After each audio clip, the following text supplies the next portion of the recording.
Thank you for tuning into our channel. Today, we want to share an exclusive interview that Pastor Stephen did with Bishop T.D. Jakes on entrepreneurship and leadership. Thank you for joining us. We hope you enjoyed this special presentation. I want to read you something.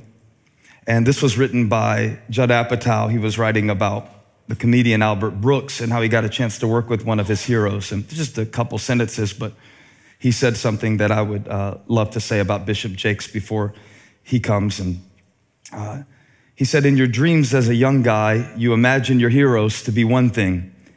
And then you get a chance to work with one of them. And he's actually even better. He said, deep down, all comedy nerds hope that at the end of our lives, we will have made one movie as good and true as Albert Brooks's best movies.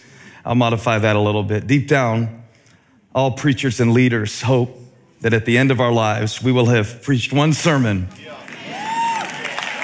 as good and true as Bishop T.D. Jakes' worst sermon.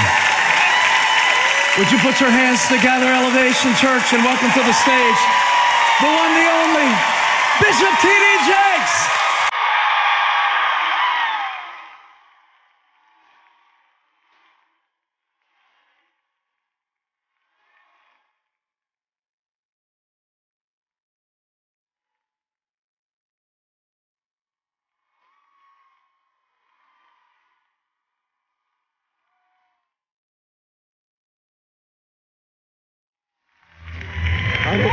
I don't know how we're supposed to do this, but I want to tell you right off the bat, this is my Stephen Furtick outfit. Okay? This is me trying to be cool like your pastor. Did I do pretty good?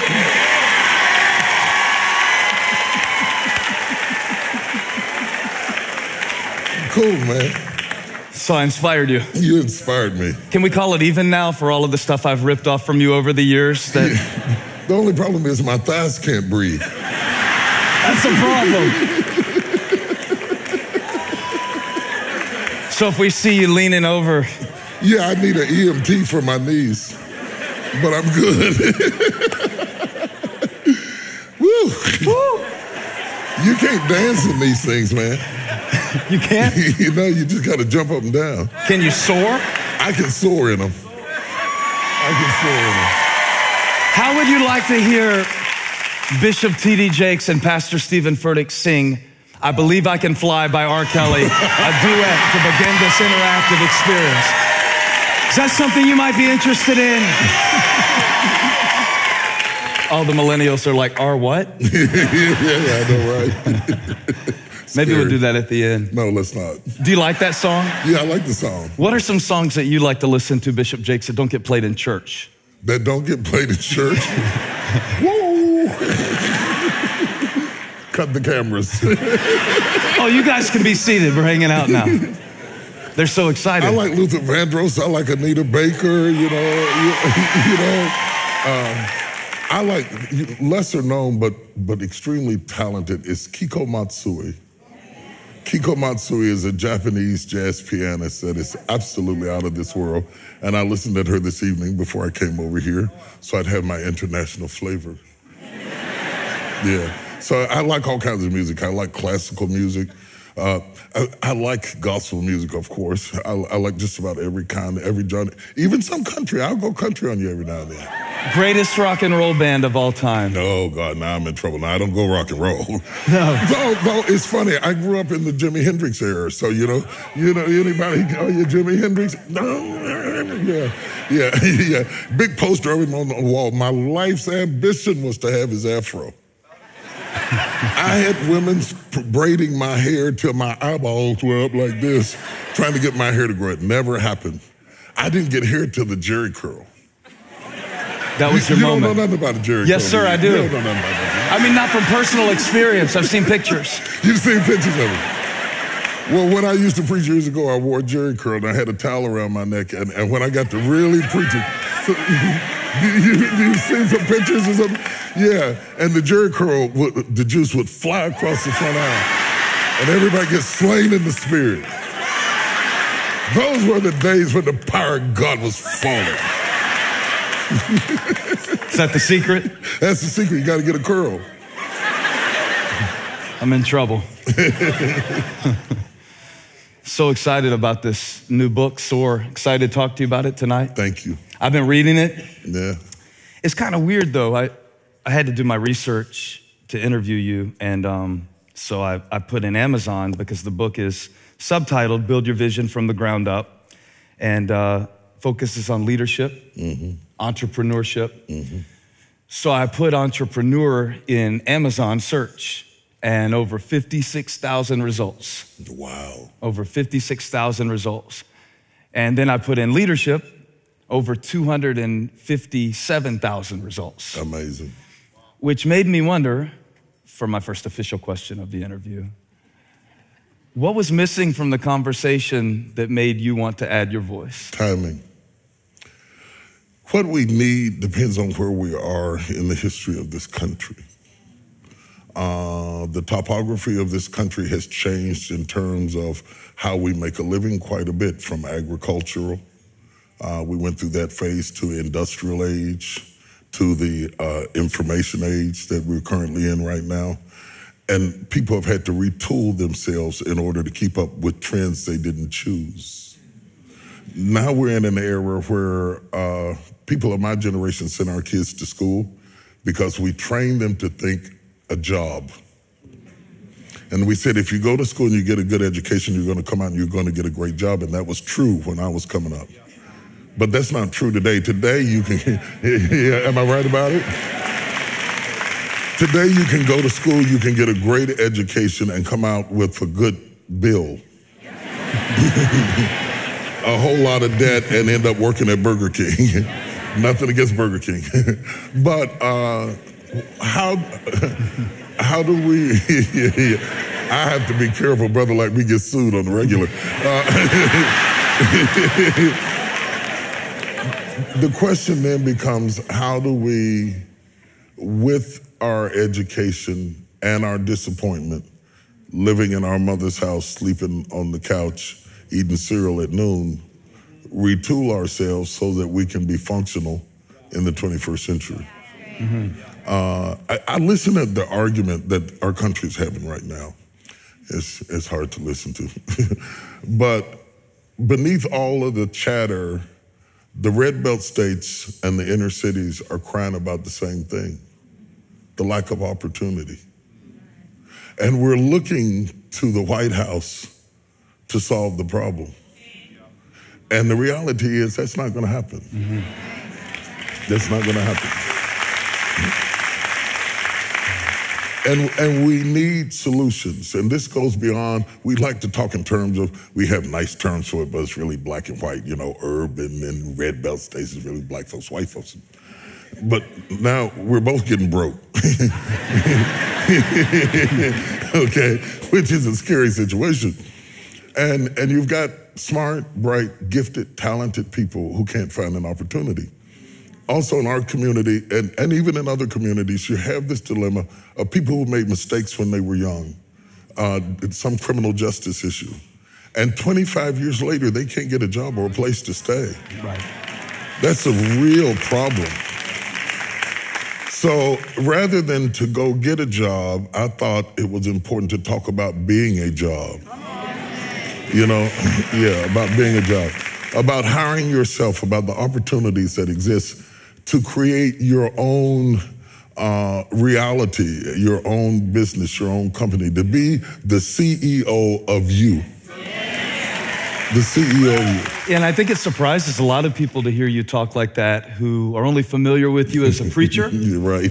I mean, there's no doubt, okay, when I go to preach for Bishop Jakes, I've had the privilege to do it 3 times, I think. Yeah. I spend as long trying to figure out what I want to say in my introductory remarks to honor him because of what he's meant to me as I do on my message. And I never can quite find the words, but the last time I think I was with you, I gave you a nickname. I don't know if you remember, I called you the Slasher. Yes. And I called you that because I called him that because no matter what title someone would put with the name T.D. Jakes, they would have to put a slash after it. Yes. So you're a pastor slash author, New York Times best-selling, multiple #1, 793 weeks author. / producer / record label executive / philanthropist / father / husband / so I call him Slasher. Probably the first time you've ever been called that. That got me an FBI investigation. Thank you very much. At the heart of that nickname, though, is a lot of admiration. I wonder, when did you decide not to be limited by one title or one function? I never knew that the way people described you would become a prison until they did it.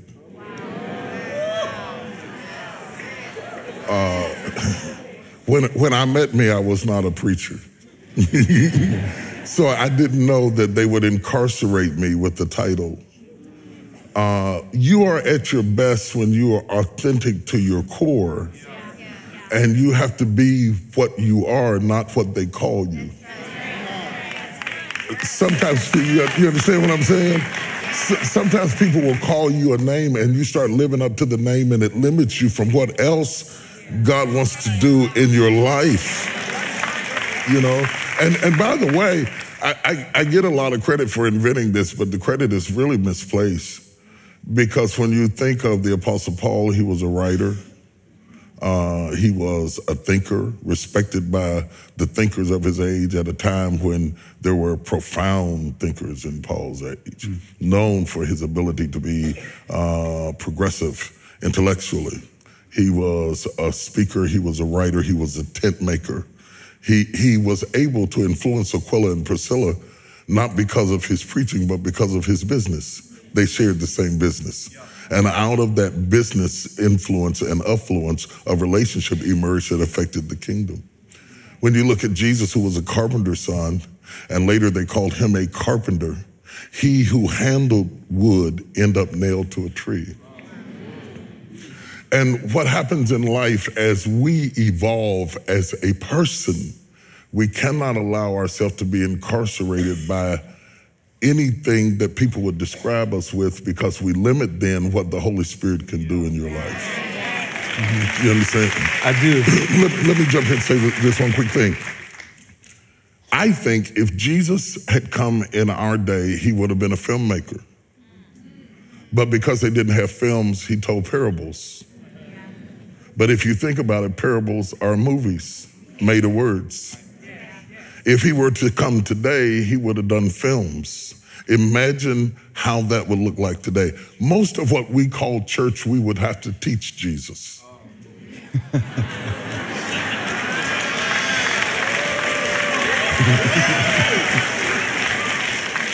Jesus never saw an usher. He never saw a greeting committee. Jesus never saw a choir. Jesus never met a deacon. Jesus never had a board. Jesus never had a whole lot of things that we would have to go through and say, now, Jesus, don't sit over there. That's the reserve section. And Jesus, when you get ready to leave, put your finger up, tip out. You know, these accoutrements that attach itself to religion often block our view from revelation. Yeah, and because I was raised by a dying father, born in between two dead babies, I really value the preciousness of life. The baby before me died, and the baby after me died, and my mother clutched to me as only a mother can who has lost a child. And an appreciation for the value of life, and a refusal to allow anybody to take away the great privilege of being alive. I will think for myself. I will move in my own direction. You can say whatever you want to say about it, but I'm gonna be me. You see what I'm saying? Yeah. At the core of everything, SOAR is saying, don't be limited. Don't put a period because you did one thing that you can't do something else, that you can't be something else, that you can't evolve as an individual, that you can't explore other idioms of thought. Let me shut up because I get to talking. I'll talk. No, it's great. I want to dig deeper into that, because the arc of your teaching, and one of the most influential messages that I've received from you is get out of your comfort zone. I mean, if you open your mouth, some version of that's gonna come out. Maybe from the Old Testament, or maybe from a chicken's egg. You know, there's some way that you're gonna tell me, get out of your comfort zone. I wondered though, because I've also heard you teach so much about your capacity, that each person has a God-given capacity. For the person who is trying to decide, who am I, what can I do? I don't know yet, I haven't tried yet. I think I know what I have. I don't know if I have it or not. How do we know the difference between staying in our comfort zone versus going beyond our capacity? You're only measured in terms of success by his investment in terms of contribution. If he gave one man 1 talent, another man 2 talents, and another man 5 talents, he didn't expect the man with 1 talent to produce 10, but at least give me 2. The man who had 2 talents came back with 4. The man with 5 talents came back with 10. The man with 2 talents came back with 4. The man with 5 came back with 10. Those are the same things. That's 100-fold. The man with 1 came back with nothing.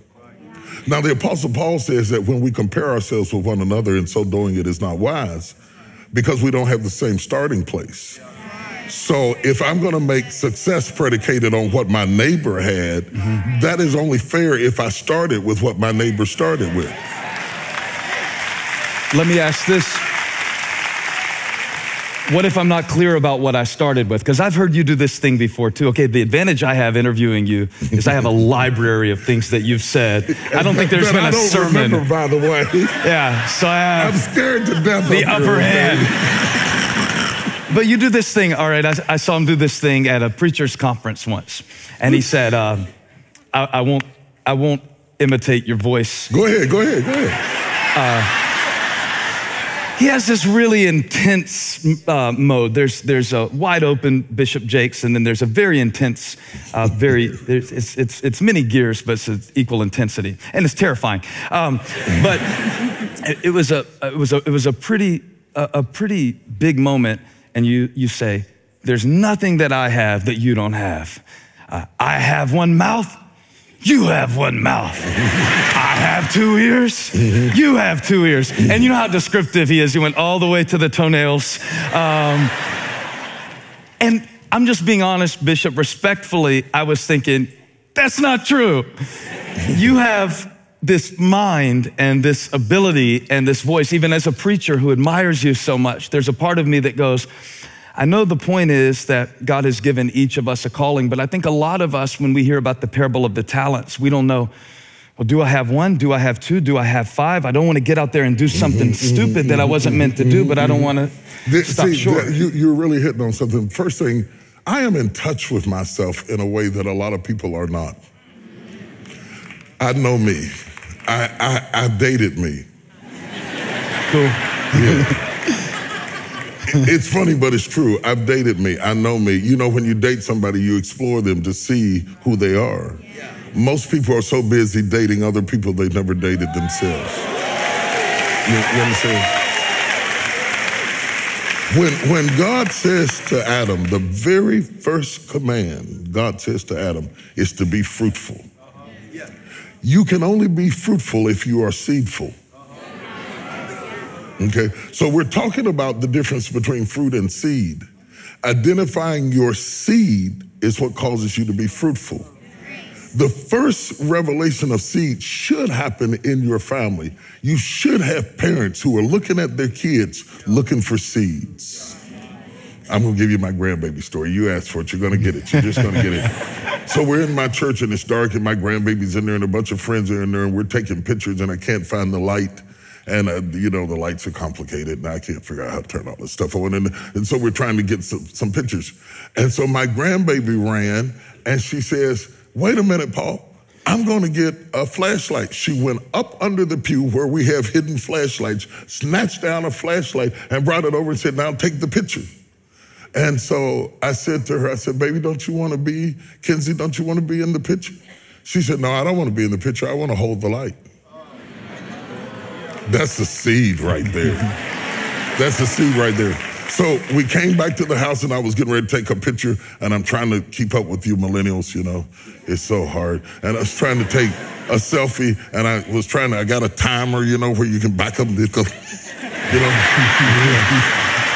You know. If you follow me on Instagram, you know this is true. And so I couldn't get my phone to sit up. And she went and got some books and propped it up. And I told my daughter, I said, put her in leadership classes, put her in management classes. She's a problem solver. That starts early. Her instinct in a situation is to solve the problem. She says, I don't want to be in the picture, I want to hold the light. Those are seeds. Okay. Directing that child toward an area where you can cultivate what God has planted down inside of them is important. It's very, very important. Mm-hmm. There are people in this room that have dormant seeds laying inside of them, that if they get in the right atmosphere, they're going to turn into things you have never seen before. They didn't always have the benefit of parents who could see it or had time to see it or knew how to see it. But even as adults, there are still seeds down in you that have not been touched yet. That's what happened to Elisha. He was fulfilling his parents' vision, plowing in the field. That boy wasn't no farmer. Just because you can run a plow doesn't mean you're a farmer. Right. But sometimes we get stuck in what people expect. Right. And we never find out who we are because we're living somebody else's dream. And so there he is plowing in the field doing what his daddy wanted and going around and said, I guess this is all life has for me. And he's going around and around in circles. Like many people are listening to me right now. You go to work, go to church, go home. Go to work, go to church, go home. Go to work, go to church, go home. You're plowing around in circles until Elijah passed by him. And then he was exposed to something. The moment he was exposed to something greater, he dropped something lesser. You understand what I'm saying? Got it. That's why conversations like this are important. Because really, I'm not throwing seeds, I'm throwing fertilizer. Mm-hmm. Mm-hmm. And if it hits a seed, it's going to give birth to companies and businesses and books and artistry and drama and all kinds of stuff that's in this room that people never have given themselves permission to burn their plow. Yeah. That's what this book is all about, Pastor. It is about, I'm not against people working a job, but we have entrepreneurs in a job, and you're frustrating the company and you. Nobody likes you. They don't like you. Let me ask you this because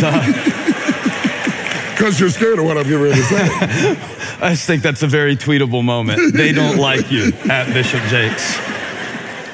It's so true. They don't like you. Touch your neighbor and say, they don't like you. No, I just want to clarify because it seems like entrepreneur is a trendy title these days. Mm-hmm. You hear it more and more. Mm-hmm. It's not a weird thing anymore. It's kind of sexy to post, you know, on my grind and, you know.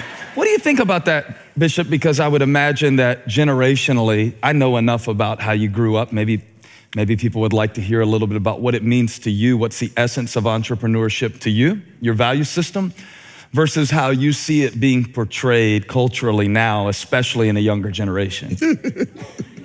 Uh-oh. Well, most of the time today when people say they're on their grind, they overslept, they're laying on the couch and they're eating cereal. That's what it means? Yeah, that's what it means today. That is not what it meant in my day, and that is not what makes people successful. I have to be careful about even going down this road. I have been so blessed to get in the room with some of the most incredible people on the planet. I had lunch the other day with the CEO of AT&T. And we sat for hours and hours talking and interacting with each other and became friends. Last Sunday, I was invited to Oprah's house as she launched her book. And I've seen her behind the scenes and seen how she operates, who she is and what she does. Pretty nice place.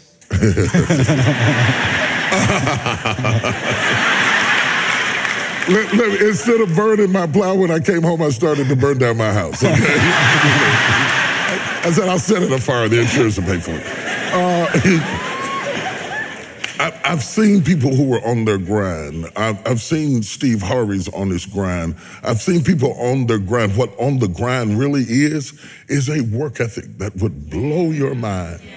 It would blow your mind. I'm 60 years old, and everybody who works for me is younger than me, and they'll tell you, I'll work you up under the table. I'll work you up under the table. Where does that come from? My father. My father, absolutely. My father is rigged. Let me tell you, this chair is about to break. My father's sitting here and my mother is sitting here, and they're fighting for the mic from moment to moment. My grandmother talks to you every now and then. All of my ancestors are sitting on this table all the way back to Nigeria. All of them. My ancestors were Igbos from Nigeria. And Igbos are called black Jews, that they're industrious, that they go after things, that they're hardworking people. So all the way back in my DNA, we were self-sufficient. And all of them are sitting here. Folks whose name I can't even call. So what we're talking about is culture, okay? And not racial culture, family culture. Where the demonstration of what my father decided what grinding was. You weren't grinding till Daddy said you were grinding. Gotcha. Take your hands out your pocket, boy, like you got $1 million in your pocket. They trained us not to be lazy. They talked about lazy like it was a disease. I mean, like it was the worst thing you could be. It was the worst thing you could be. You know, and two things to this day. I shouldn't say that at your church. I can say this about your church, so I'm going to say it in your church, and I'm going to let you figure out all the mail you get. Two things to this day I cannot stand is a stinking woman and a lazy man.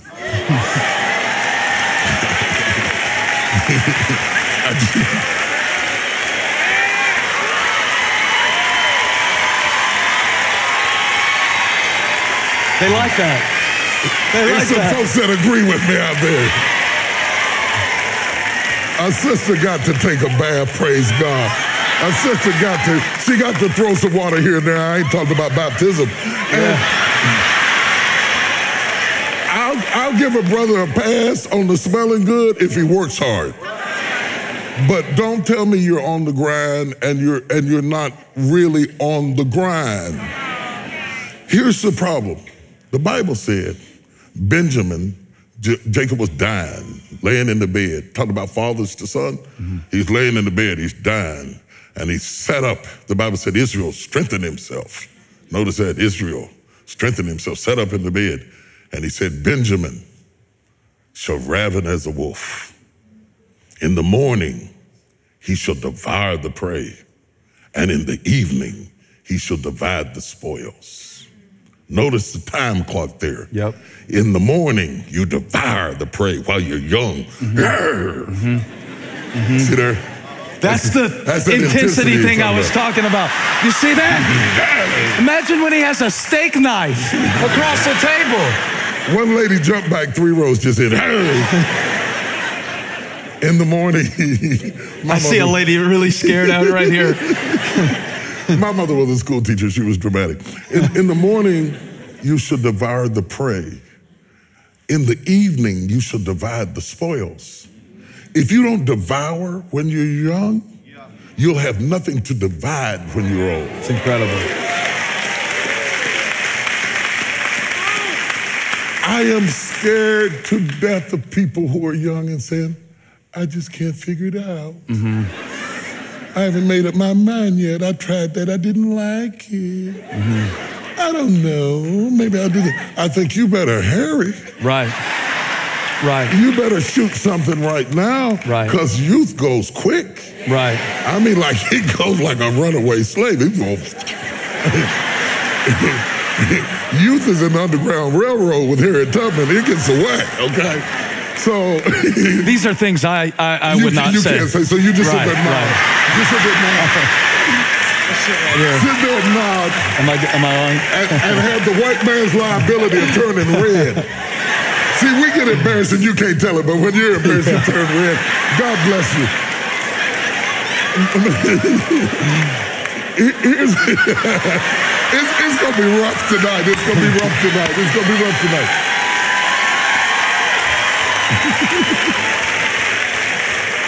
In the morning, hear me, people. In the morning, devour something. Throw your whole self at something. You'll never know what you can do and what you can be until you throw your whole self at it. Devour it. I mean, devour it. Don't try it. Devour it. Attack it. Attack it like you're going to kill it. Devour the prey. And in the evening, you divide the spoils. We have it backwards today. We want to divide the spoils in the morning. So we're blinging when we ought to be devouring. See, don't worry about whose name you wear when you're young. Worry about your name. God told Abraham, I will make your name great. Yeah. I will make your name great. There is an old person down inside of you that's dependent on you to be smart. It's the person you're going to be 30, 40 years from now. Do not disappoint that person by being foolish through the strongest years of your life.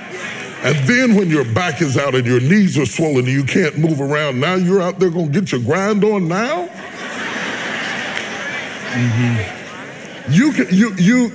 It is the message you tell yourself. I'm tired, I can't do that, I don't feel like. We become what we say to ourselves. Be good. You will never win the Olympics talking about, oh no, I don't feel like working out today. I don't know, I'll do it when I feel like it. If I don't feel like it, I don't do it. It's because I'm not into working out. I want to get the trophy. I want the trophy, but I don't want to go through what it takes to get it. You devour in the morning. You divide in the evening. And if you try something and it doesn't work, it's okay. Try something else. If my son said to me, he said, Daddy, he said, my baby boy, he said, Daddy, I'm going to school. He's finishing up a 4-year degree in musical engineering. He said, I think it's the thing I want to do. But he sat at the dining room table with me. He said, but suppose I'm not, suppose it's not. Suppose I throw everything at it and it's really not the thing. And I leaned back over the table and I said, don't worry about it, son. If it is not the thing, it will be the thing that leads to the thing. Okay. Let's go into that. What's been in your life, ministry or business, what's been a thing that led to a thing? I love the part in the book about Viagra, by the way. It's in the book. You have to get the book. It's just an example. You're talking about Coca-Cola and other products that were discovered by accident. It's the idea that sometimes in doing something that fails, you lead to something that you didn't even know that was really the whole purpose all along. Absolutely. All right, so give us 1, 10, 20 examples of those in your life, things that you accidentally succeeded at. Everything in my life I stumbled into. Is that right? I stumbled into. I never thought I would be producing films. My wife and I started out doing gospel plays and going on tour doing gospel plays. We had no intention that we were going to ever do movies. We were trying to do plays and trying to figure out how to do that right, and losing money. We went to Atlanta and just lost our shirts putting up the first play. And in the process of stumbling around, we finally figured out how to get the play kind of going good. And then I met this dude that I said, let's collaborate and do it together. And the dude was, what was his name? Tyler Perry, yeah. Oh, yeah. I heard about him somewhere. Yeah. Tyler Perry was fresh out of sleeping in his car. Right. And I was fresh out of money. And so we got together and collaborated and did a play called Woman Thou Art Loose. And we toured the country doing Woman Thou Art Loose. And then we went to LA and did it. And a guy named Reuben Cannon was in the audience. You never know who's in your audience. Footnote to preachers, speakers, singers, anybody on the stage. Never adjust your performance to the crowd, because you never know who's in the crowd. You never know. Always respect your audience with your best performance. I don't care if it's 3 people. One of those people might change the trajectory of your life. So Reuben Cannon was in the crowd, and he saw the play, and he said, I want to make it a movie. He said, I want to make it a movie. Bear in mind, I didn't have no movie money. Movie and money both start with the M for a reason, okay? When you have one, you got to have the other. But he said something to me that becomes the way business people think. They don't fail to do something because they don't have the money. He says, we'll raise the money. Let's do the movie. Listen to the difference in attitude. I can't do it because I don't have the money. He doesn't see money as an issue. If you see it as an issue, it'll be a stop sign. He says, oh, we'll raise the money. So Cedric the entertainer, and I can't remember who all, Oprah put some money in it, and different people put some money in it because he knew them. Relationships are your greatest resource. People who don't like money don't like resources because everything that's ever going to come to you is going to come through a person. That's why you got to be careful how you treat people because it's not guaranteed that it'll be somebody you like, your friend. They won't necessarily be your color, and they may not have your theology. Okay?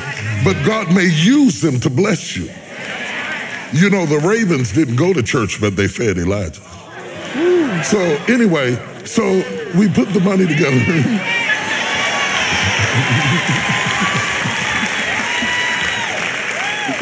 we put the money together, and we did this little low-budget film, Woman Art Loose, and just on a whim, submitted it to the Santa Barbara Film Festival and won the festival. And all of a sudden, the movie that we were going to put on TV went to screen. You see how you're stumbling into it? Yeah. It's not always that you planned it, but if you honor where you are with your best effort, even if it is not it, it will lead to it. So as you walk along, you stumble into it. I was telling my church Sunday, if you go to my stream and stream our service Sunday, you get to see a big, ugly 6'2" man start whimpering and lips start trembling and got you trying good. not to cry. Yeah. I had no idea when I was pastoring in Smithers, 40 people, 50 people. Smithers, West Virginia. West Virginia, on Easter. 40 on Easter. On Easter, bro. Right. On Easter. On Easter. That's counting pregnant folks and dead members. We had about 50 people. I had no idea that the Potter's house was in me. You stumble into it. Yeah. But until you dignify the 40, you don't get the 40,000. The problem today is that people are so busy going after the 40,000 that they don't respect the 40. And if you don't do your best with the 40, you won't get to the 40,000. Yeah. So all of my life, I stumbled into relationships and situations and circumstances that I had no idea were going to happen in my life. But as you dignify the present with your attention. Yeah, I like that. To be present in the moment. I like that. That is so important. And sometimes I have to make myself do it because I'm such a planner. I'm so strategic. I'm really 10 years ahead of where the calendar is right now. I'm waiting on it to catch up. I got plans. You are so strategic. That's what blew my mind about you. I thought you were just a cyborg before I met you. Do you know what I mean, though? I thought you were just... Look that up. Did he curse at me?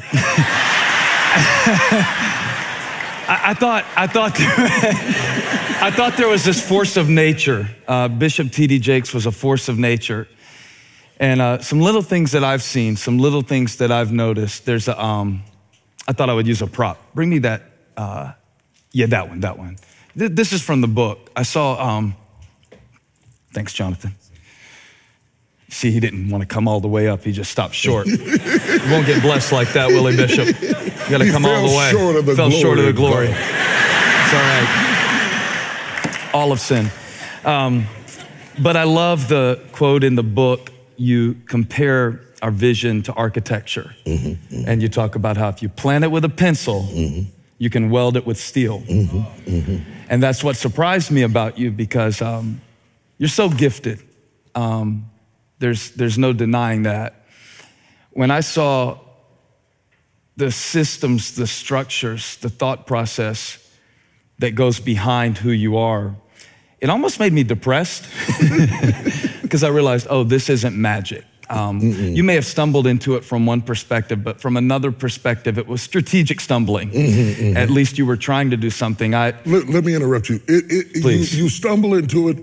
God gives you an opportunity, and what you do with that opportunity is your gift to him. Got it. You understand? When God gives you an opportunity, instead of just jumping on the opportunity, you're supposed to see what it can be. I tell them all the time, you know, God never made not one table. Yeah, I love this. Do this. This is really. God never made a chair. In all of his years of being God, he's never made a chair. He's never made a table. He just made a tree. And the rest of it was up to us. Right. When God hands you a tree, imagine a table, a chair, imagine a wall in a room, imagine a log cabin, imagine what it can be, imagine what it can be, imagine what it can be. God of mercy. If he hands you a child, imagine what it can be. If he hands you a spouse, imagine what he can be. Oh God, I feel his power. I feel his presence. I was out. Your church is rowdy. They shout and stuff. A little bit. I didn't know that. I was out. What did you think we did over here? This is Elevation Church. We love you. Should see him at University City. Look at University City. What's up, University City? Hello.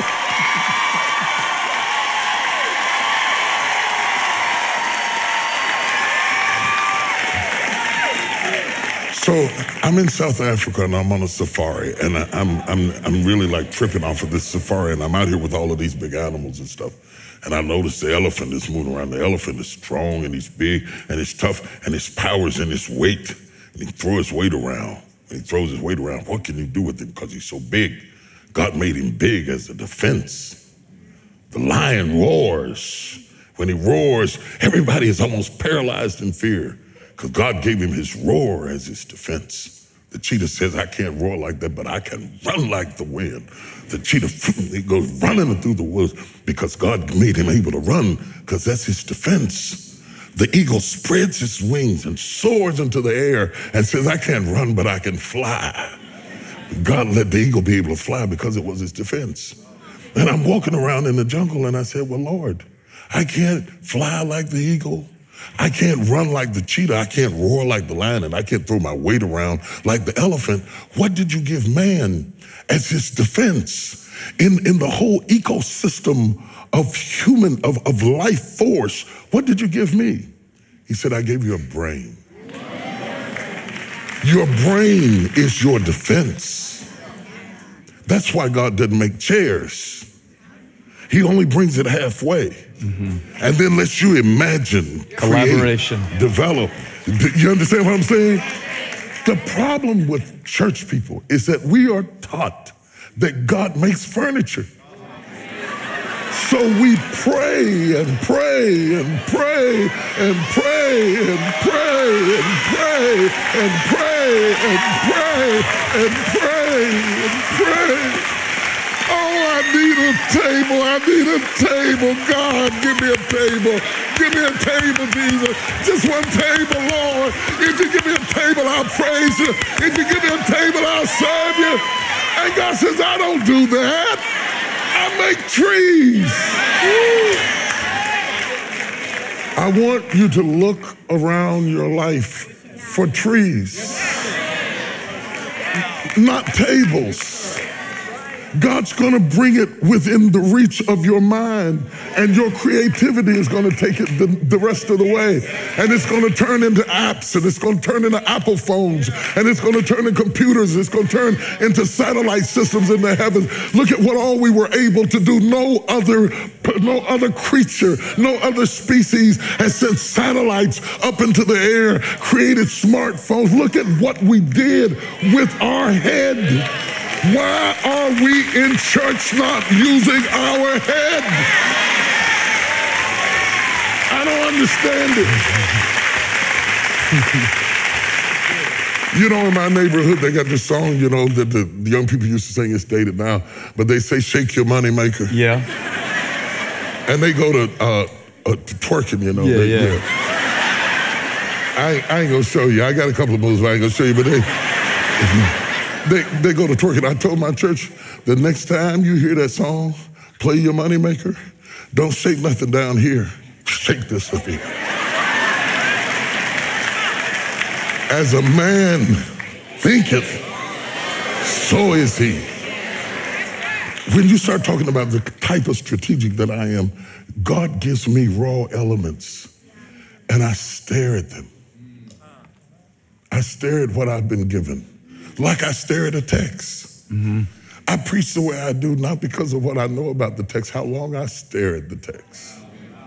I just stare at it, and stare at it, stare at it. I look at my life, I look at my wife, I look at my kids, I look at my age, I look at my stage, I look at my influence, and I stare at it and imagine what it could be. And I build my strategy from my stare. See, I don't have time to be gazing at what you're doing. You understand? Mm-hmm. That's not going to help me. That's none of my business. God bless you. If I can help you, you know I will. But I'm not over in your business. I'm never going to be over in your business because every time you turn around, I'm staring at mine. For this season, for this stage, for this age in my life, what could I do with what I have left? Your miracle is never in what you lost. It is always in what you have left. If you're down to a handful of meal, that's all you need. If you're down to 2 fish and 5 loaves of bread, that's all you need. And so when you start looking at what you have left, stop grieving over what you lost. Mm-hmm. Because if you needed it, you wouldn't have lost it. Mm-hmm. Mm-hmm. It might only be a pot of oil, but if it's left, the miracle's always in what's left. So what can you imagine with that? That woman, that pot of oil would have never done anything if you didn't pour it. It would pour as long as there was capacity to receive. Yeah. So when you start talking about being strategic, and this is going to help you a whole lot. For me, once I envision where I'm going, then I can tell what I don't need. Let's talk about that. You see, if I packed to go on this trip based on where I was going, I checked the weather. I looked at the places I was going to speak. And everything that I thought I would need for where I was going, I put in the bag. And anything, I didn't pack no swimming trunks because I figured I wasn't going to need them. Why do I load down my bag with things I don't need? Okay? I want to circumspectly, with great precision, tailor my life down to the things that are necessary to get me where I'm trying to go. Stephen Mansfield, who is the CEO of Southern Methodist Hospitals, this chain of hospitals throughout Texas, a multi-billion-dollar corporation. Healthcare is a business. He also was the former president of the Dallas Regional Chamber of Commerce, and as he moved out of office, I was there. Incidentally, I am the first clergy to ever be on the executive board of the Dallas Chamber of Commerce. And there I am on the executive board. They control all the wealth that comes in and out of our city and all the planning and all the preparations to be able to move the city of Dallas forward. And there I am in a room full of CEOs and executives, and I'm listening at them talk, and I'm staring. I'm staring. I can tell a great preacher sitting in a crowd by how he stares while I'm preaching. It's all in the stare, brother. I'm staring, and Stephen says something. He said, all of us CEOs know it is not where we're trying to go that is the problem. You can get great consensus from all of your staff on the goal. And we spend all of our time talking about the goal of where we're trying to go. He said, but all of you CEOs know that's not the problem. It is not where we're trying to go that is the problem. It is what are you willing to leave behind to get there. When he said that, I ripped out my phone like I had to call somebody. I had both thumbs. I very seldom use both thumbs. I had both thumbs. I was just a peck at a peck at a peck. Is what are you willing to leave behind? If you're going to soar, if you're going to soar, you have to break a law to soar. The law is the law of gravity. The Wright brothers had to figure this out, that every time they tried to go up, Isaac Newton was right. Something kept pulling them down. There are people in this room that every time they go after their dream, something keeps pulling them down. They want to open up a not-for-profit. They want to open up a healthcare. They want to open up a home for unwed mothers. There's some lovely, good things. It's not about being rich. It's about purpose that they're trying to do, but every time they try to do it, that something keeps pulling them down. There is a law that always wants to pull you down to where you came from. You came from the dirt, and where you came from will always call you back. You have to escape the gravitational pull of where you came from. And in order to do that, you have to break through into a higher law. The higher law is the law of aerodynamics. But you have to break into it. And what I need the force for it, the reason I need the runway to get my engines ramped up is because when I come up against it, and this is where young people make a mistake, they underestimate the pull to fall backwards. They saw planes take off and they said, I can do that, but they underestimate how much force it takes to break through the gravitational pull that brings you back down. So when they fall back down, they give up on themselves and they stop believing in themselves. Whereas if you would just go faster at it and go harder at it, you would break through the law of gravity. Oh, hallelujah. Wow. You know? Everybody has something that's trying to pull you back to where you came from. And so when the Wright brothers built the plane, and the book is built around the Wright brothers, when the Wright brothers built the plane, they built it in Dayton, Ohio. And they built it in a... Dayton! Dayton! There's 3 old ladies over the corner there from Dayton. They're so happy. I'm teasing, I can't even see. But they were in Dayton, Ohio. And they figured out, they built the first plane in a bicycle shop. They couldn't say to themselves, well, when I get what I need, I'm going to build a plane. We don't have a manufacturer. We don't have any backing. We don't have any money. And by the way, we don't even have a degree. But none of that stopped them from building. I wrote this book to people who don't have what they need. Okay? I didn't really write the book to big-time entrepreneurs. Because all of those books you're talking about, they got them. I wrote this book to people with big dreams and little resources. I wanted you to build your plane from a bicycle shop. And then they got it all built up and dated, and then they figured out something. And I can cite, I do in the book, I cite examples of things that I did that succeeded or failed off of this next thing. They said, we have to move to Kitty Hawk, North Carolina. There were 2 reasons. One, if it came back down, it would fall in the brush and the landing would be better. And the second reason was the wind was right.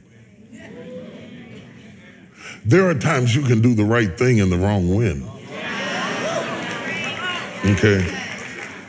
Some of the things I tried didn't work because I didn't study the trend. I studied the plane, but I didn't study the trend and the wind that's necessary. Success has a lot to do with wind.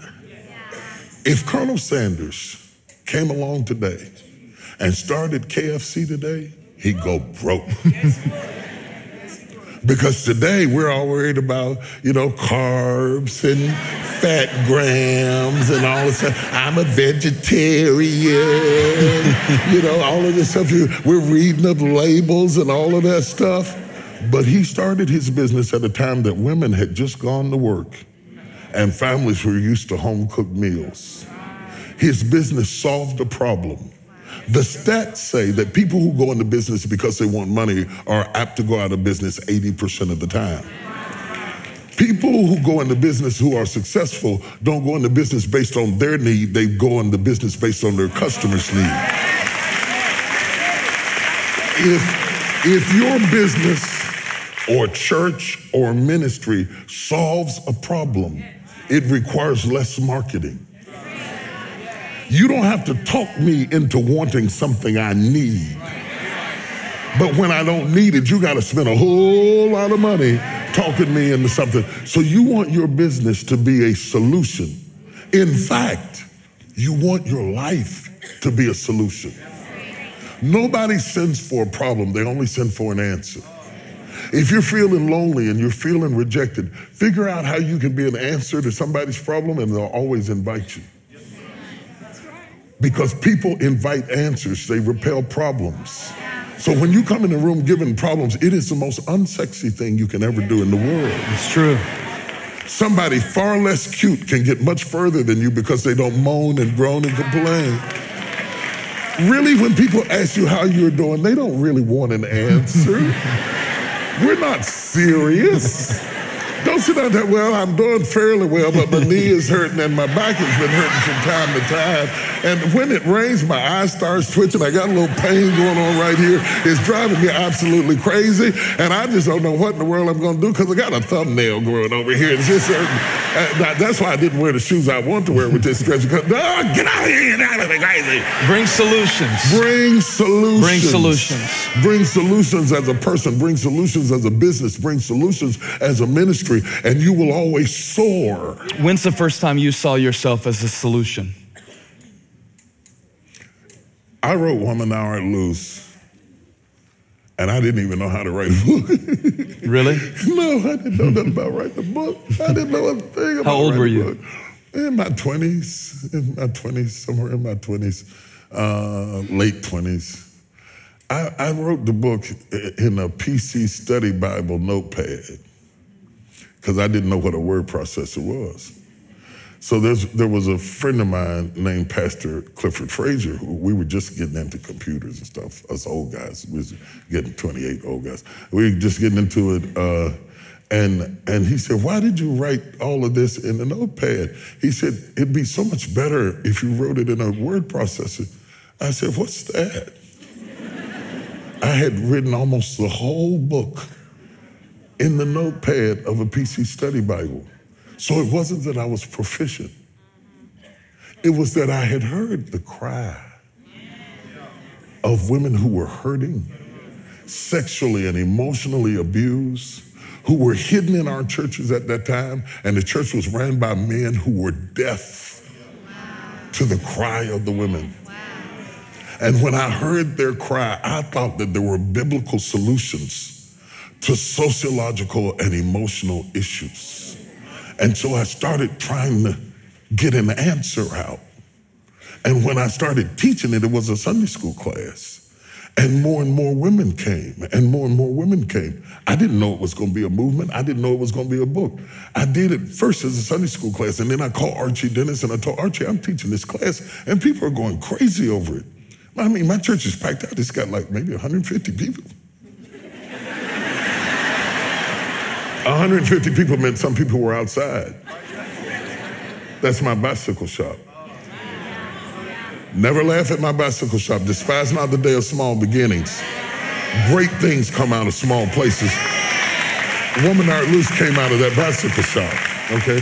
So I told Archie about it. Archie said, you should bring it to Pittsburgh. You know, he had this big rich voice. Archie Dennis used to sing for Billy Graham and Morris Sorrello and all those people. Oh, this big melodious voice, bring it to Pittsburgh.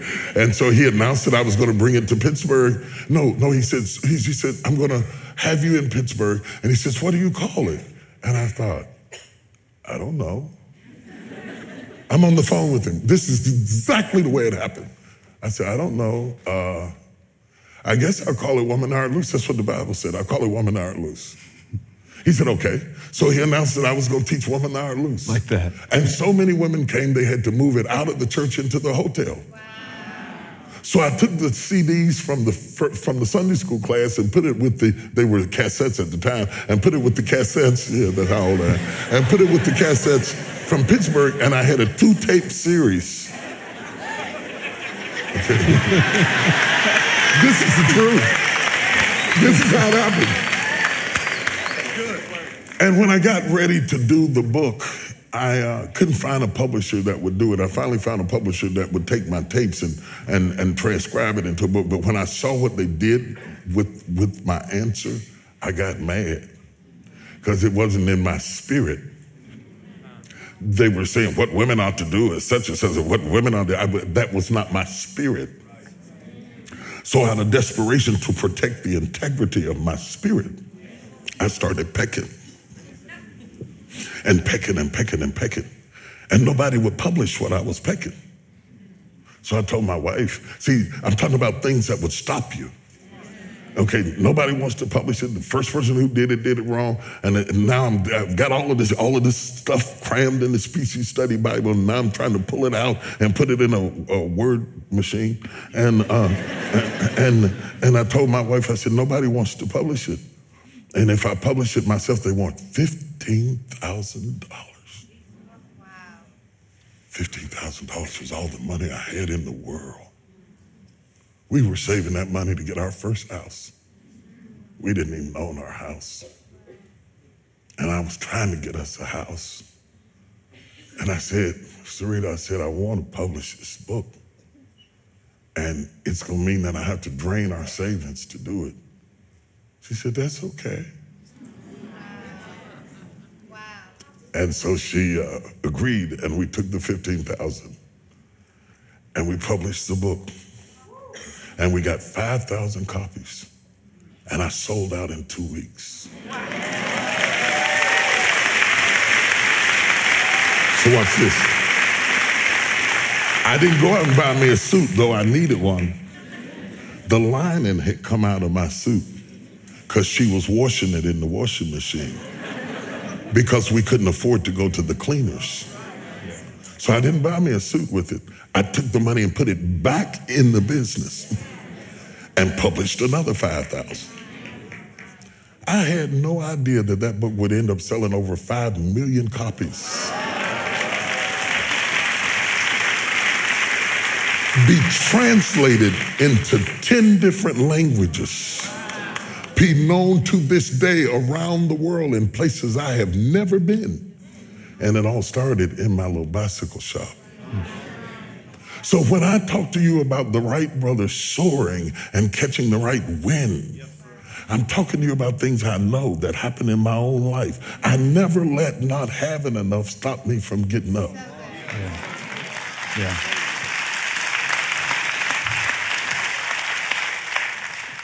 When you mentioned it's not where you want to go, it's what you give up to get there, what have you given up to get where you are that people in the room might be surprised to know? It reminds me of a statement that somebody asked Catherine Kuhlman. Do y'all know who Catherine Kuhlman is? Catherine Kuhlman was a woman preacher when women preachers weren't cool. And she was preaching in California, and to some people they're still not cool. And she was preaching in California and preaching for Full Gospel Businessmen Association. She was dramatic. Oh my God, look at him walking. The young man is walking. Anyway, okay. So, oh, come on. It's the dramatic side of me. I do movies, so you know, what do you expect? So they asked her how much did it cost to be who she was. And she laughed. She said, simply everything, darling. Simply everything. That was so true. When you start talking about, I was walking through the airport when my ministry first started to explode. I was so distracted by the explosion that I didn't see the damage. Wow. An old preacher was coming through the airport in Charlotte. Yeah, it just dawned on me within Charlotte as you was there. When you live in West Virginia, if you wanted to go to heaven, you either had to go through Pittsburgh or Charlotte. And I was in the Charlotte airport, and this old bishop walked up to me, and he looked at me, and he shook his head. He said, oh, he said, you've lost something. And I thought, what that was?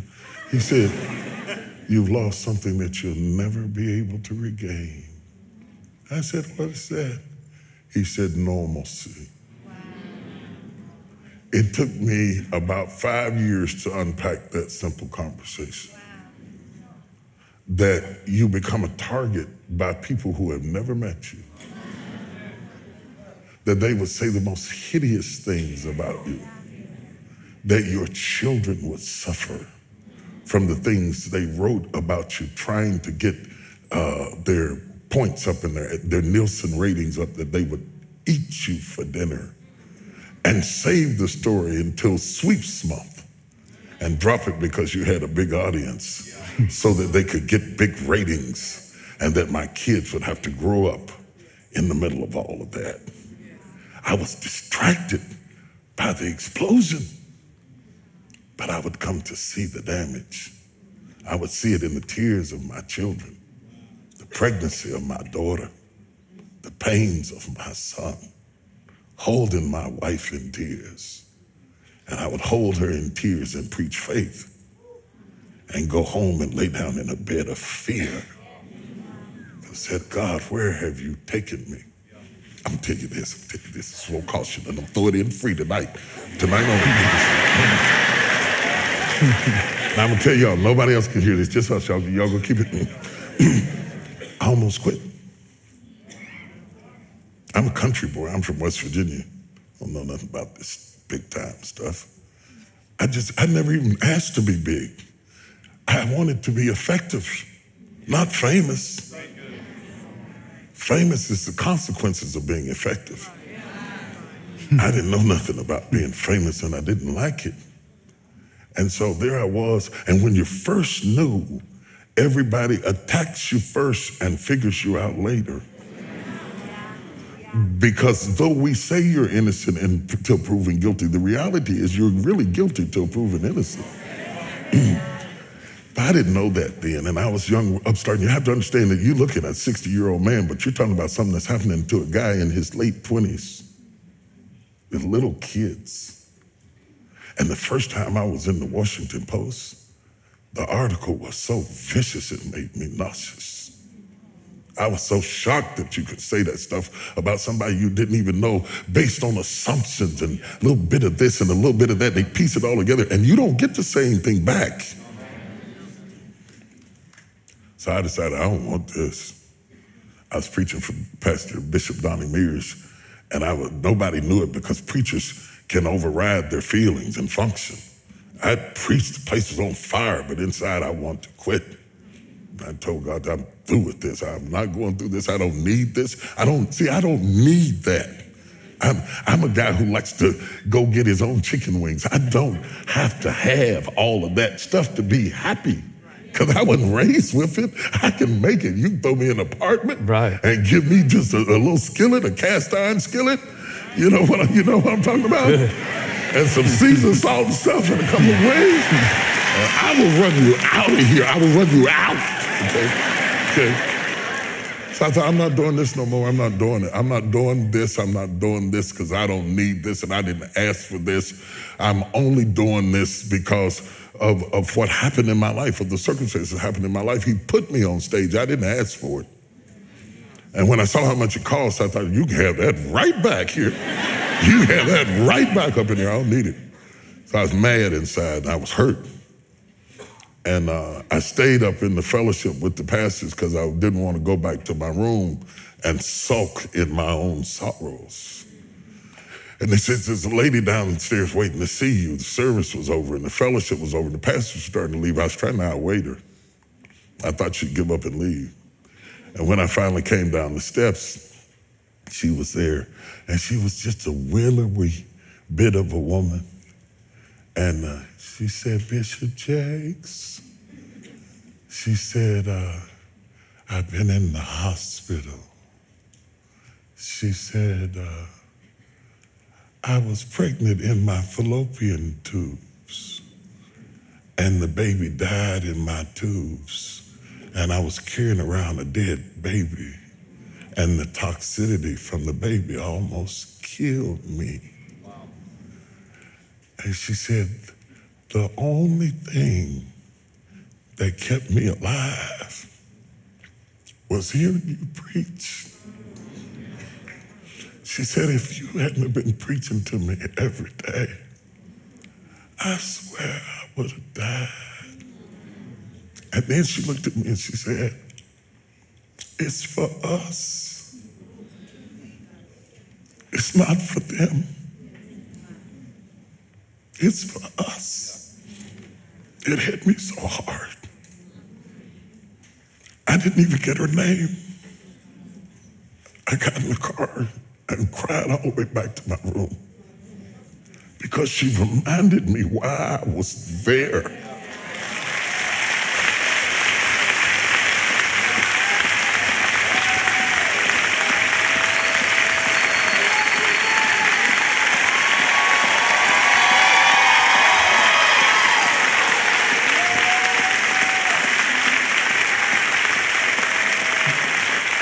I just left last week when I text you.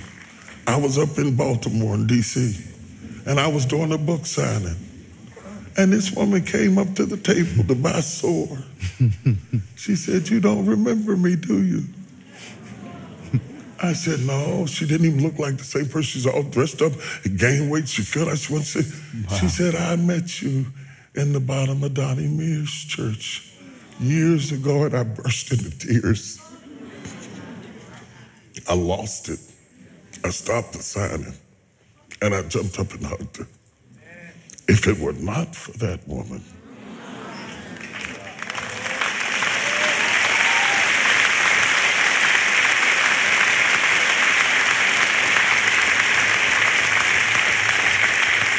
when you talk about what it cost, I'm going to my southern stuff now. Child,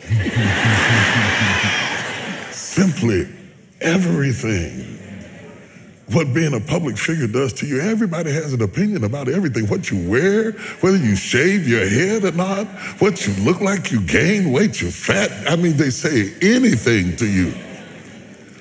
And what has to happen to survive it, you have to get tougher. Not meaner. Tougher. Tougher. What's the difference? Mean is when you lash back, because in a fight like that, if God would turn me loose, woo, I felt something right there. If God would turn me loose, I could hold my own. I could hold my own in a street fight. I could, oh, glory to God. Woo, hallelujah, I gotta thank myself. Sometimes I beg him, I said, please let me get him.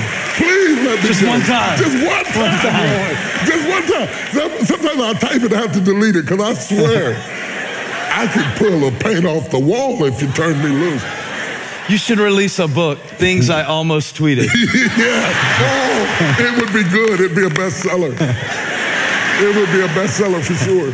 But when I say tougher, your resilience and your resistance to the irrelevance of things that have nothing to do with your destiny are satanic distractions to move you away from where God has placed you.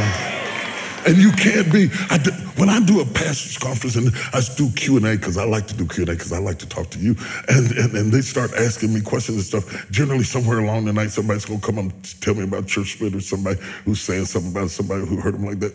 But when I'm talking to CEOs, incredibly successful people, when I'm talking to presidents and kings from around the world I've sat across from and talked to, when I get a chance to be in the room with executive and corporate executives and stars whose name, if I would list in here, everybody would know them, they're never talking about what people said, because they have developed the toughness that is necessary to survive. Can I say one more thing real quick? You can say a lot of more things. Okay. I took my son up to the Rock of Gibraltar. My baby boy was with me. And his mom and I took him to the Rock of Gibraltar because we were on our way to Africa, and we stopped over in Spain, went to the Rock of Gibraltar. And the guide took us up to the top of the Rock of Gibraltar where all the battles were fought. And all of the enclaves are filled with outposts where you could defend the southernmost tip of Spain before you face the northern tip of Africa.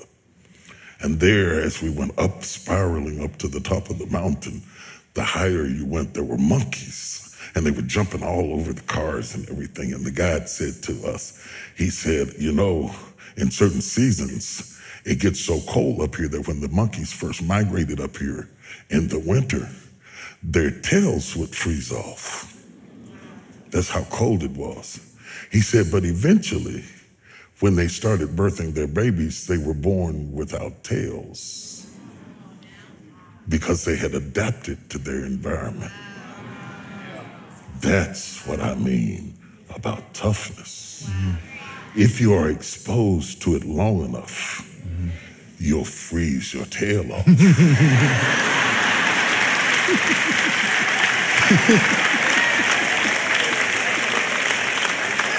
It's amazing. Tweet that, everybody. Say, oh, I got blessed as sore, I froze my tail off. But if you, to those of you, however you define soaring and success for you might be raising 2 great kids.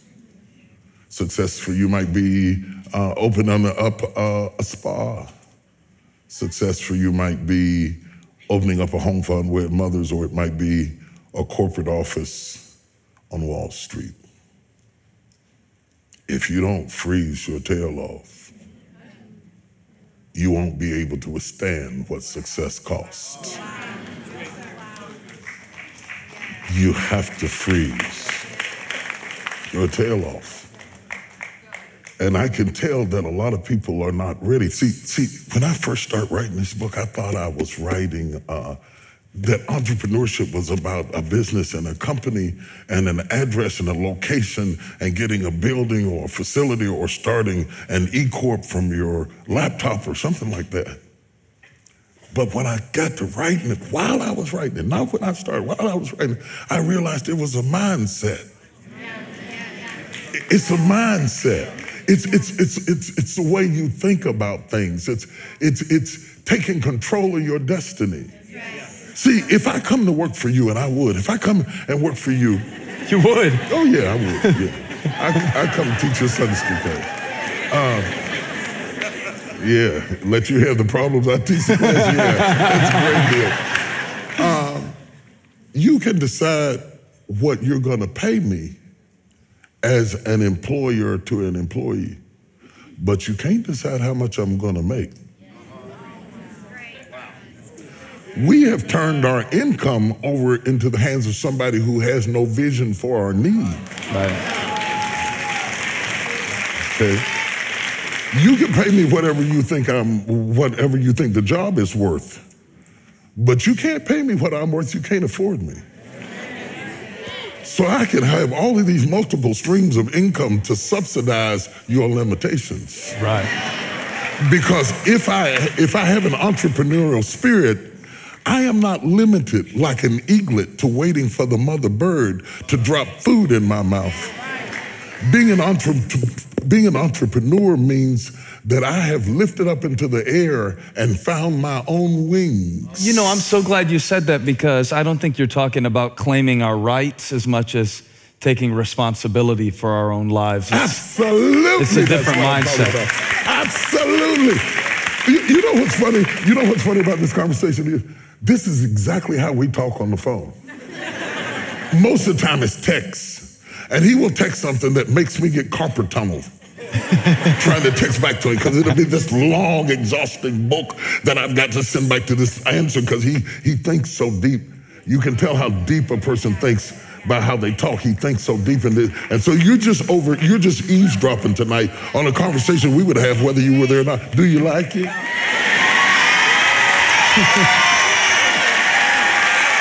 They liked it. This is how we do it. This is how we do it. I'm back. It's about taking control of outcomes. It's about not allowing your destiny to be controlled by your circumstance or your situation. It's about getting a vision for where you want to be in your life, with your family, with your children, and setting a goal and dropping off things that are not relevant to where you are trying to go, so that you can focus on what is necessary, so that you can have some spoils to divide, so that you can send your kids to a college, so that you can figure out where you want to live when you're old and how you want to die.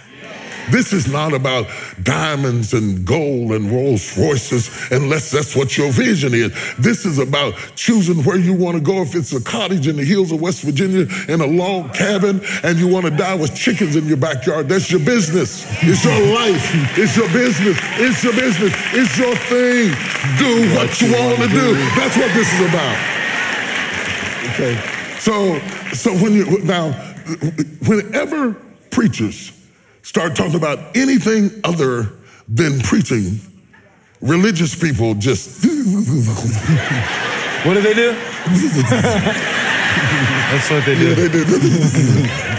You know, but let me tell you something. The reason I must do this,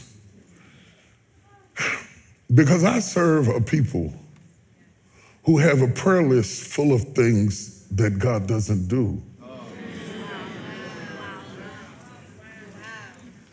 Half of the things they're asking God to do is tables and chairs.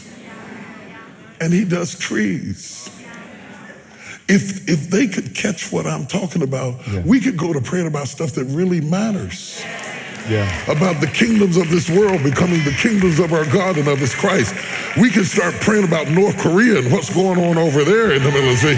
We can start praying about things that would change the world, about cleaning up the air and cleaning up the water and leaving this planet better than we found it. We can start praying about things that would change the world, the way we interact with people. We can start praying about things that brought crack out of people's arms and delivered them and set them free and set them on a street called straight.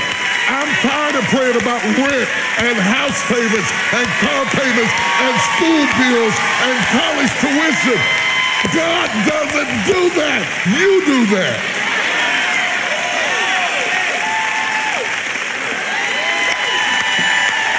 Let's soar. Let's soar. Spread your wings. It's time to soar. It's time to soar. I believe I can touch the sky.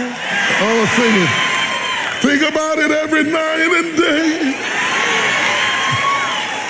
Spread my wings and fly away. Come on, help us out. We're going to get in trouble. I believe I can. Come on through the open door.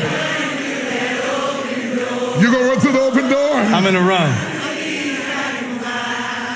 Do you really? Make some noise if you really believe it. Come on, UC, make some noise.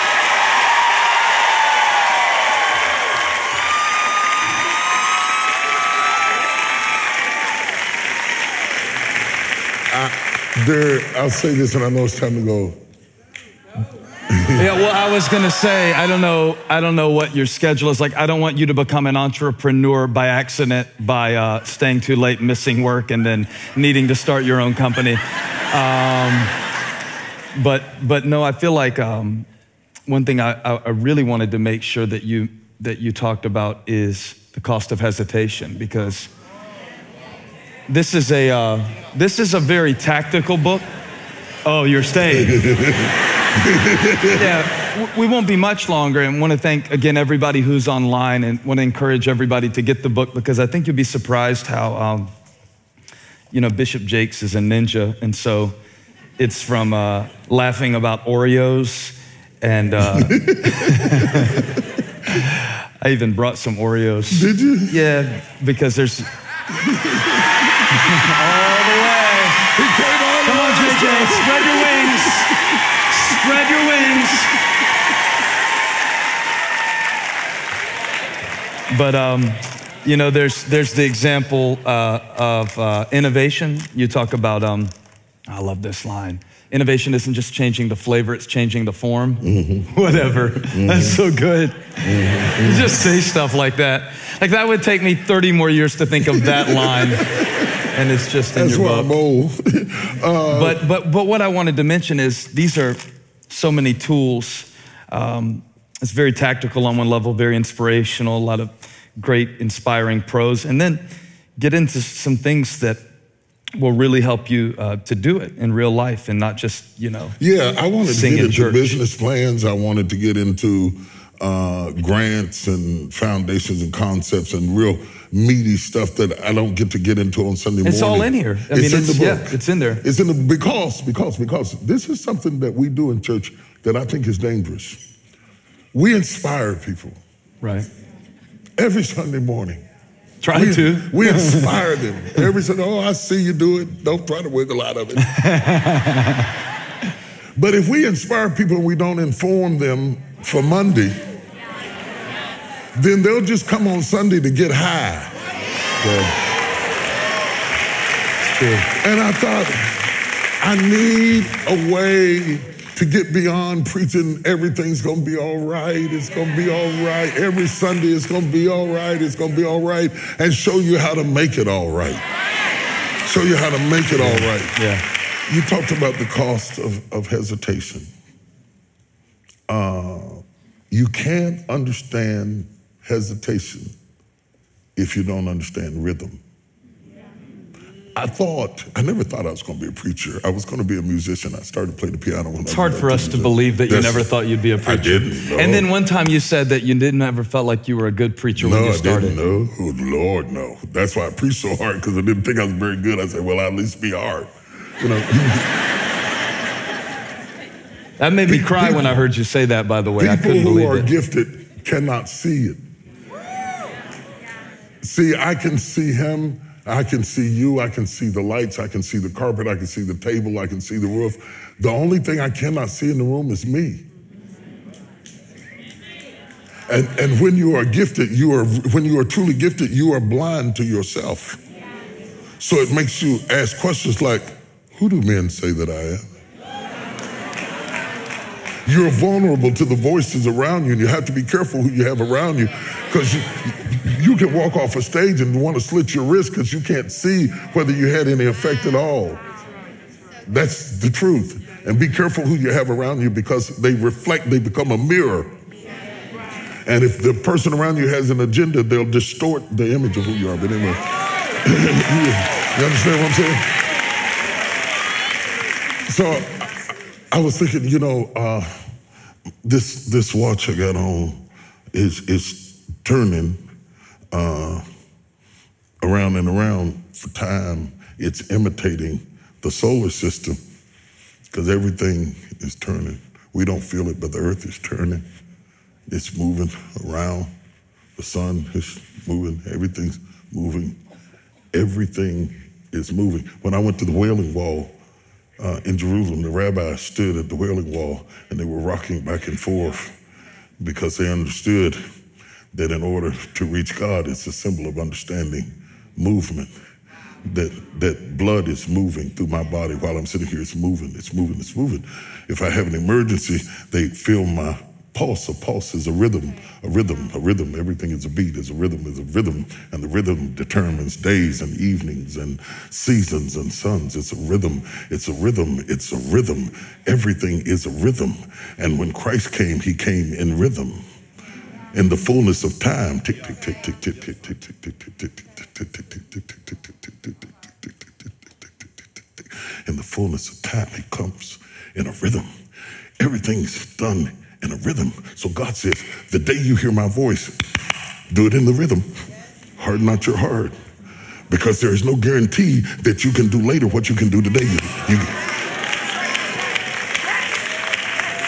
You got to do it in a rhythm. You got to do it in a rhythm. When you hesitate, you break the rhythm. It's the same thing that a nurse is feeling for when she grabs your wrist. She's checking the rhythm. The rhythm is a sign of your health. If the rhythm is off, the heart is off. If the heart is off beat bad enough, they have to do something to it to get it back to its rhythm, because it being out of rhythm affects everything else in the body.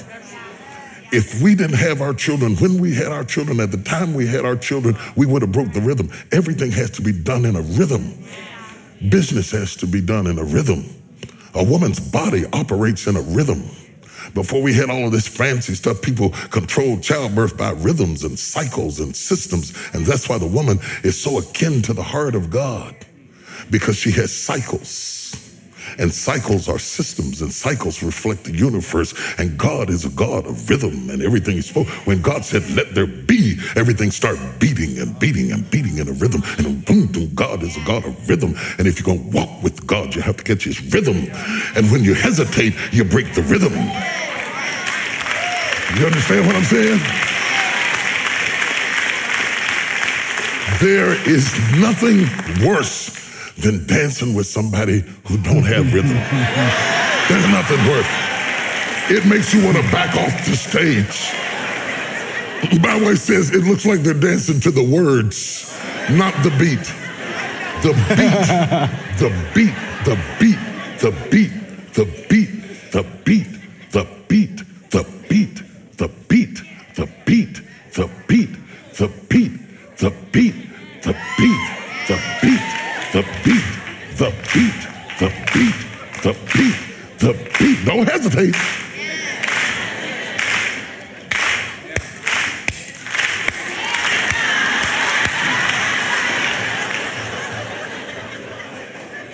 You break the rhythm, and what would have flowed is now off. The enemy comes to break the rhythm. So when you talk about hesitation, you're really talking about Satan, because he's a rhythm breaker. He can't stop God from gifting you, calling you, blessing you.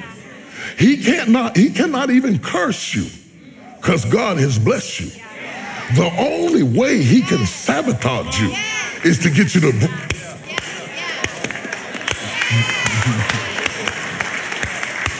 break the rhythm. When you do break the rhythm, you have to repent. You have to repent. Not just because of sin, you have to repent because you missed the rhythm to do the right thing. I'll show it to you this way. Yeah. Samuel lays down on the bed and he says, and he hears a voice say, Samuel? And he gets up and runs to Eli. He said, did you call me? Eli says, I called thee not, lay down again. He lays down again. Samuel? He goes, Eli, did he call me? Lay down. The third time, Eli perceived that the Lord has called him. He has missed the rhythm 3 times. He says, but this time when you lay down, say to him, God, if you call me again, I'm ready. Somebody in here, you've missed the rhythm. There are some things that should have happened 5 years, 10 years, 3 years, 6 months ago. Do you hear what I'm saying to you? But all hope is not lost. Go back and lay down again.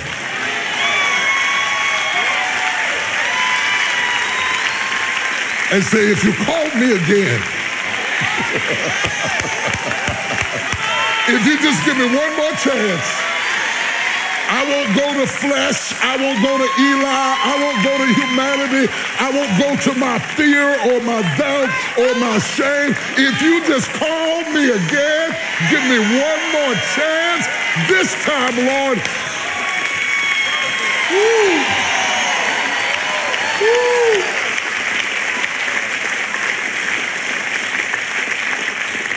There is a timing factor on everything.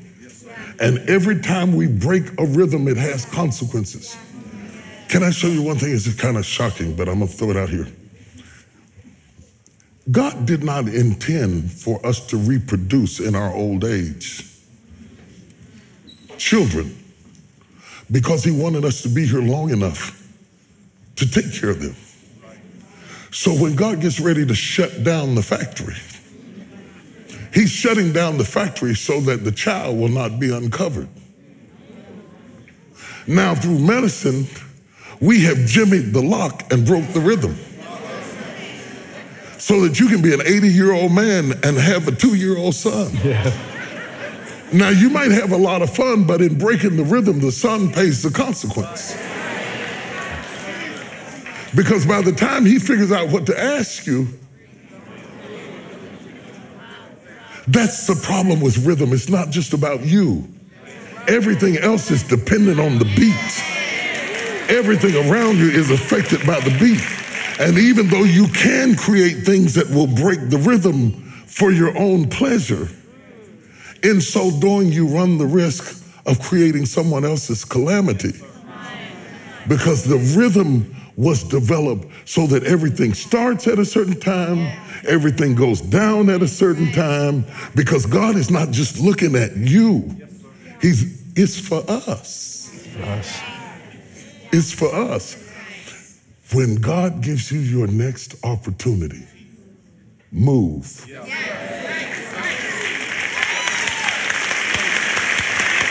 Move. If the woman with the issue of blood had hesitated, she would have bled to death, because Jesus was not coming to her.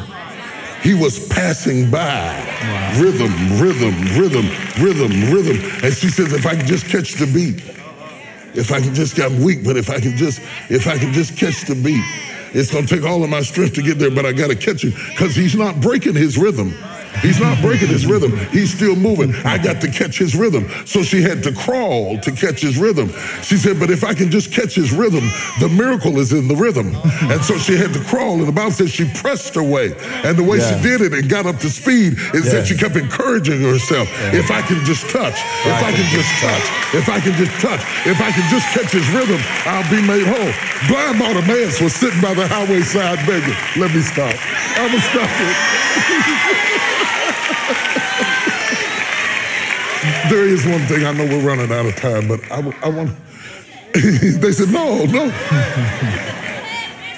I was on a flight that got stuck on the runway.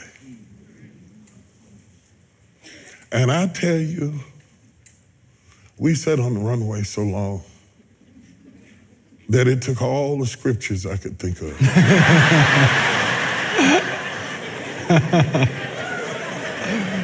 Now, I tried to talk to myself.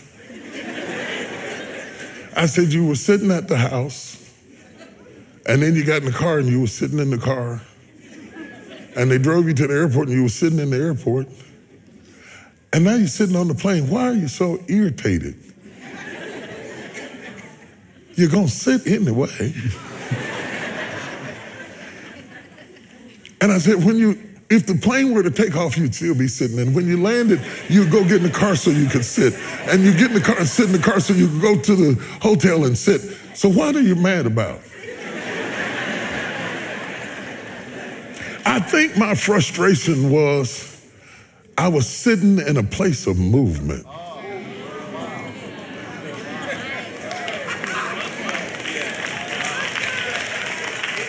The agony of life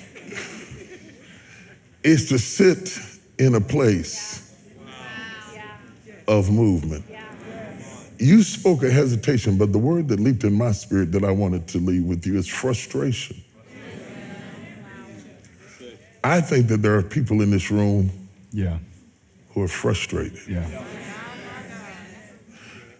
And you try to make yourself feel content, and you feel guilty that you're not content, and you say, I ought to be thankful for what I have.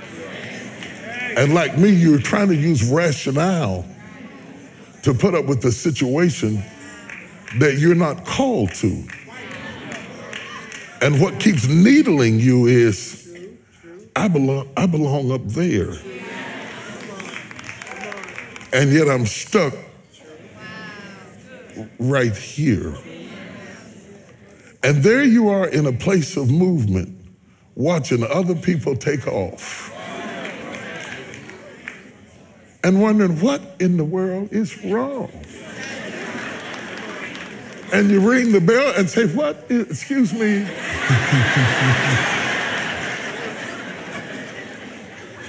We've been sitting, we're out of peanuts. They don't have no more Diet Coke, and the potato chips are stale. Can we go? That frustration is God nudging you. That he has placed you in a position of movement. And if you are not moving, something is broken. And I want you to understand this. There are people who stay on the ground and they're happy to be there because they never imagined themselves in the air. But you are not one of them. You are not one of them. You go to the airport with people who love you. But when you get to the checkout point, they can't go beyond it because if you don't have a ticket, you can't go beyond that point. Some folks you have to leave behind that you love because they have not paid the price to go into the next dimension. You understand what I'm saying? Don't you get on the runway now and get stuck on the runway and tell yourself it's all right. It's not all right because you belong in the air, whatever that air is. And I want it to, right? You know, when you get about my age, you get all nostalgic and stuff and you want to leave something behind that matters. I didn't want to be one of those people who flew and never taught flight.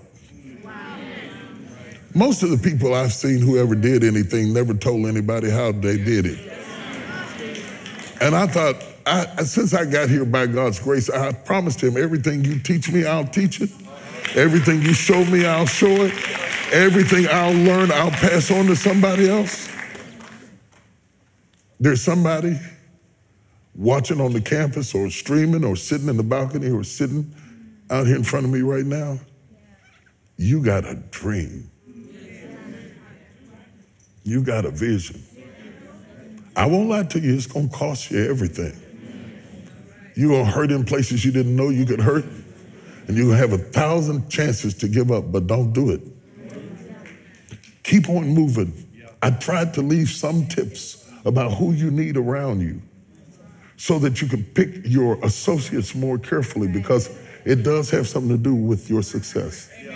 I tried to speak to your need to have a rhythm so that you cannot lounge around here and let this moment pass you by.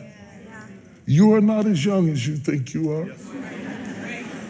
You don't have as long as you think you have. It takes longer to settle something big than you think. You're thinking in days, I'm talking in decades. You don't have many.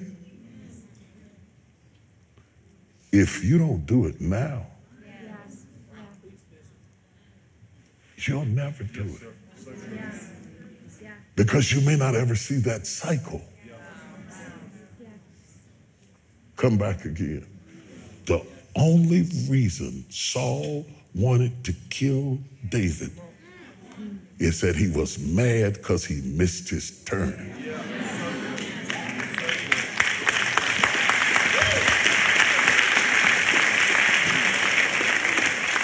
Touch everybody you can reach and tell them, do not miss your turn.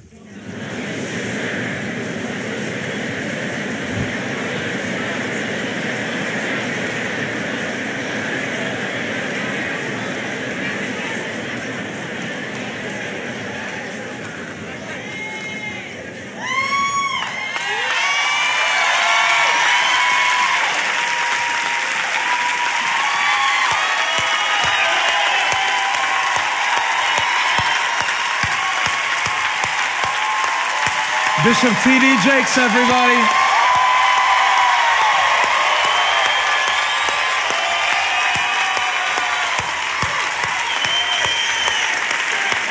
Would y'all do me one favor?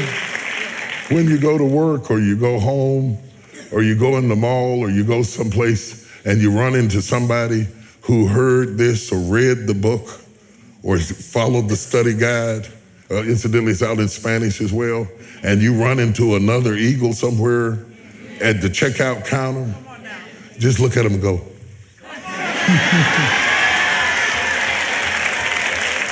They'll know what you mean. Thank you, man.